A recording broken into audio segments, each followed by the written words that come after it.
Hello, আসসালামু আলাইকুম বন্ধুরা, কেমন আছেন? আজকে রান্না করে একটা রেসিপি নিয়ে আসছি। দেখেন কি রান্না করতেছি, যে ভাত রান্না করেছি, ভাত হয়ে গেছে। আজকে কী রান্না করছি, একটু পায়েস রান্না করতেছি। 1 কেজি দুধের ভিতরে 1 কাপ চাল দিয়েছি, পোলার চাল। এটা পায়েস রান্না করবো। এই যে সাথে বাদাম দিব, কিশমিশ দিব। আর দেখেন এই যে ডাল দিয়ে ভিজিয়ে রাখছি, ডাল বসাবো।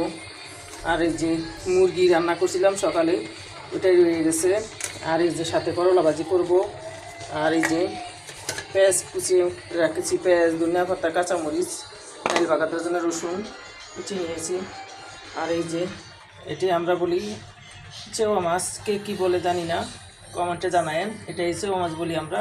এটা টমাটো দিয়ে বোনা করব, ধনিয়া পাতা দিয়ে।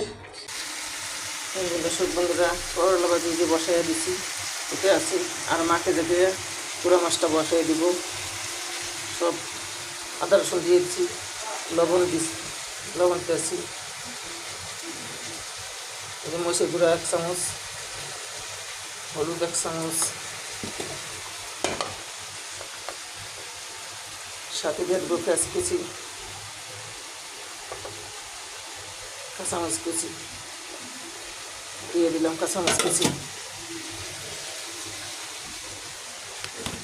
দিয়ে দিব।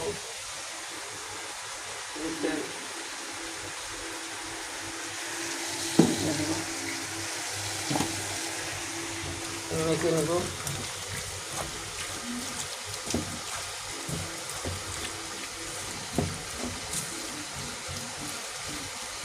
টমাটো দিয়ে শুধু পেঁয়াজ কুচি দিয়ে মাছটা বয়ে দেবো মাকে যাকে।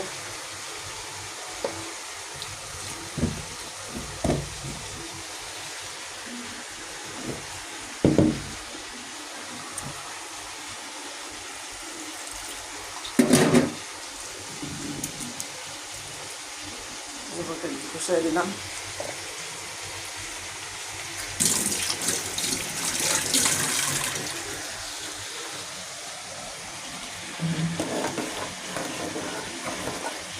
পায়েসটা হয়ে গেছে।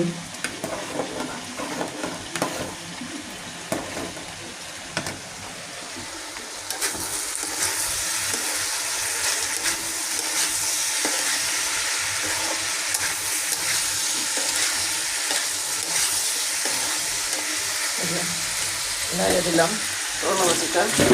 রেখে দিব না, রেখে দিলে তিতা হবে করলা, রেখে দেয় না। হ্যালো দর্শক বন্ধুরা, দেখেন এই যে ভাত রান্না করছি, এই যে পায়েস রান্না করছি, এই যে ডাল, মসুর ডাল রান্না করছি, এই যে করলা আলু ভাজি করছি, এই যে মুরগির মাংস, এই যে চেওয়া মাছ চচড়ি করছি। ভালোই থাকেন, আল্লাহ হাফেজ।